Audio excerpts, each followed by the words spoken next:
வேளாங்கண்ணி மாதா முதல் அதிசயம்.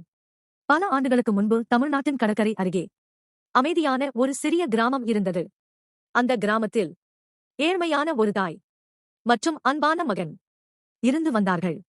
அந்த சிறுவன் தினமும் காலையில் ஒரு பால் குடத்தை எடுத்துக்கொண்டு அருகிலுள்ள பணக்காரரின் வீட்டுக்கு பால் விற்கச் செல்வான்.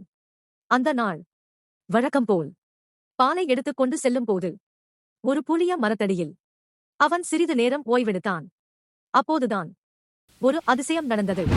அந்த மரத்தடியில் அழகிய ஒளியுடன், கருணை நிறைந்த முகத்துடன் ஒரு தெய்வீக மாதா குழந்தை இயேசுவை தாங்கியபடி அங்கு தோன்றினாள். அந்த ஒளியை பார்த்த சிறுவன் பயந்து நடுங்கினான். ஆனால் மாதாவின் முகத்தில் அமைதியும் அன்பும் மட்டும் இருந்தது. மாதா மென்மையான குரலில் அந்த சிறுவனை பார்த்து கூறினாள், மகனே, எனக்கு கொஞ்சம் பால் தருவாயா? அந்த வார்த்தைகளைக் கேட்ட சிறுவன் ஒரு கணம் கூட யோசிக்கவில்லை. தான் கொண்டு வந்த முழு பாலை மாதாவுக்கு அன்புடன் வழங்கினான். மாதா பாலை வாங்கி குழந்தை இயேசுவுக்கு கொடுத்தாள். அந்த தருணத்தில் ஒரு அற்புதம் நிகழ்ந்தது. சிறுவன் பால் குடத்தை பார்த்தான்.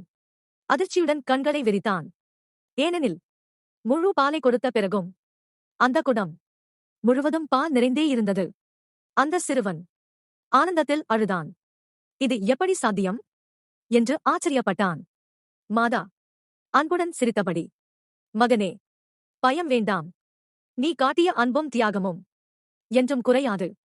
அவ்வாறு சொல்லிவிட்டு மாதா மெதுவாக தெய்வீக ஒளியில் மறைந்தாள்.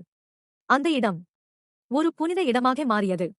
இன்றும் கோடிக்கணக்கான மக்கள் நம்பிக்கையோடும் பக்தியோடும் வேளாங்கண்ணி மாதாவை வழிபட்டு வருகின்றனர்.